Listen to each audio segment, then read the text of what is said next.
Hello everyone, welcome back to our channel Pythoneese. So today we are going to look upon dictionaries. So before that I shall tell you that we are going to hold a small workshop on coming Monday. So please join and register. Before that register and link for registering is given down in the description box. So come on, we shall look upon the introduction. Dictionary is just a type of a list with a key and a value. You have to assign a variable, then use curly brackets, and I'll show you some example when I am in the next slide. So let's go to next slide.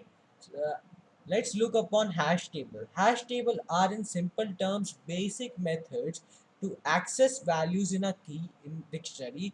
They hash the keys of dictionary, making their values easily accessible through simple lines of code.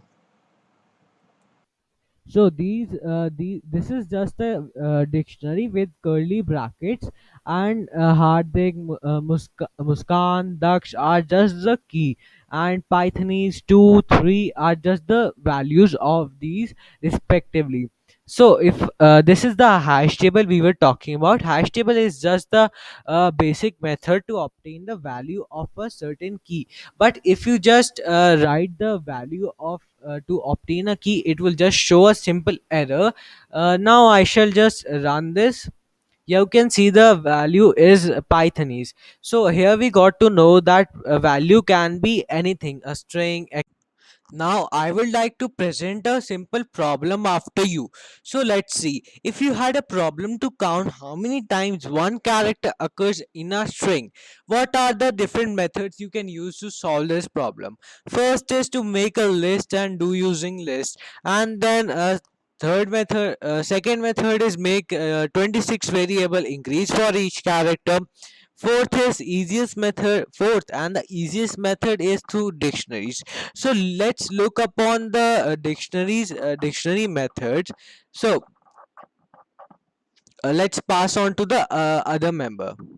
We can use get to write a histogram loop more concisely because the get method automatically handles the case where a key is not in dictionary. We can reduce 4 lines down to 1 and eliminate the if statement.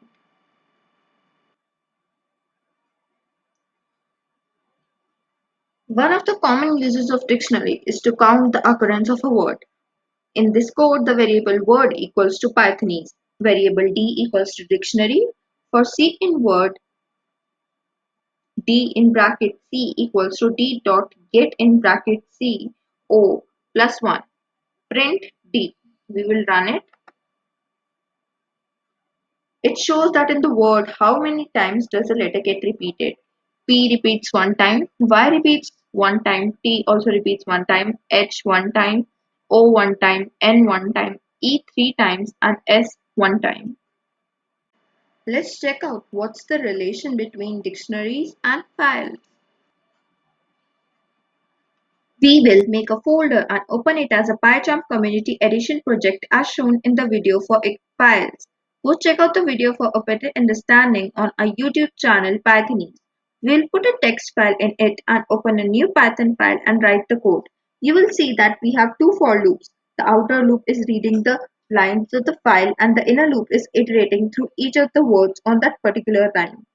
This is an example of a pattern called nested loops because one of the loops is the outer loop and the other is the inner loop. Because the inner loop executes all of its iterations each time the outer loop makes a single iteration, we think of the inner loop as iterating more quickly and the outer loop as iterating more slowly. The combination of the two nested loops ensures that we will count every word on every line of the input file. In our else statement, we use the more compact alternative for incrementing a variable. Counts in bracket plus equals to 1 is equivalent to counts in bracket equals to counts in bracket word plus 1. So we will run it, enter the name of the file,